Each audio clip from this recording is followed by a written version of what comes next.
guys, so how many of you are excited by the startup world, the exciting startup world, that makes so much news and press and stuff like that, right? So I initially quit my job wanting to build a billion-dollar startup, right? But unfortunately, after I got into the startup scene, I actually discovered that a lot of things aren't what they seem to be. Startups that have, massive amounts of press. I start hearing news like this, okay, because I'm in the scene, right? So I hear a lot of inside news and stuff like that. But there are so many startups out there that, has so much press and looks so big, but fundamentally they're losing money all the time, and there's no way these companies can make it where they want to be. Whatever they promise their investors, they're not going to achieve it. You know why? So a lot of people associate startup success with raising money, and that's like congratulating a baker for getting flour, to be honest with you. Entrepreneur raising funds is equivalent to a baker getting flour to make bread. The bread is not even made, and people are starting to congratulate entrepreneurs. Hey, great job raising that $1 million round. Great job raising that $1 billion round. But the reality is, your business has to be fundamentally sound, okay? And I've grown to despise most of the people anyways in the startup scene because a lot of them have this mentality. They associate starting a business with raising funds. So I've never raised any money before, and I don't doubt that it's a very, very important part in running a huge business, especially when you need leverage. But when just starting out, you don't have to be sexy and all that. Business is not sexy. You have to get down and dirty. It's not about getting all this press, getting $5 million round.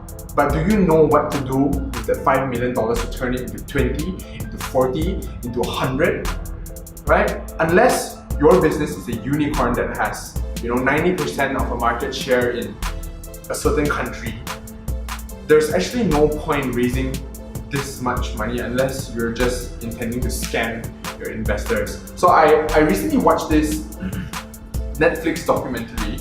It's really popular now. It's a documentary on the Fyre Festival. So if you've not heard of Fyre Festival already, it's this festival with top-notch marketing, like Apple level marketing. They'll show photos and videos of people like Bella Hadid, all the top influencers partying and asking people to join the Fyre Festival, right? And it all started off from an app, a music artist booking app. It's called Fyre, and that was covered in a documentary. So I really recommend that you check it out after this video. And essentially, the founder, Billy McFarlane, he raised so much money from investors to do this marketing event, which is a Fyre Festival, but he did not know the recipe and the process of creating an actual music festival. He spent millions and millions on marketing, but the festival turned out to be one of the biggest failures in music festival history. So I personally been to a few music festivals myself, and I personally love it, and I know that there's a lot of work to be put in. It doesn't matter if you just have the vision. What you need is the grit and the tenacity to follow through, as well as being grounded at the same time. You don't want to raise this much money to sell a huge giant pipe dream to investors, and this is why I never ever touch startup shares. And nowadays especially, everyone's so caught up with the entrepreneur, the startup dream where anyone can build a $1 billion company. Just because Mark Zuckerberg can doesn't mean that you can. Mark Zuckerberg is talented and he's got all the technical expertise to make it happen, right? And he's got traction before actually even launching to the public. So what I'm trying to say here is, guys, the startup journey doesn't necessarily have to be sexy.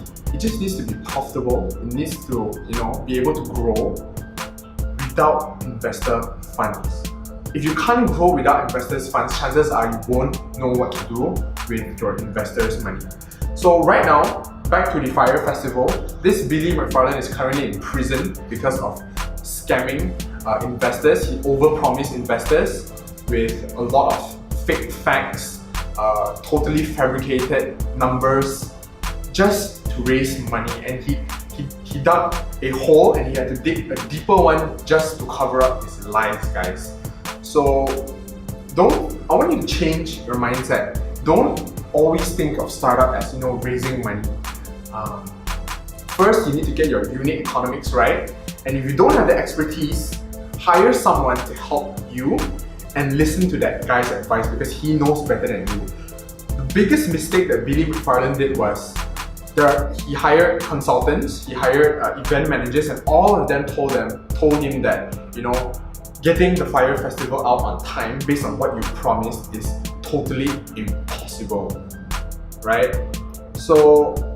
But he had no choice because he was owing investors so much money. Don't get yourself in that situation.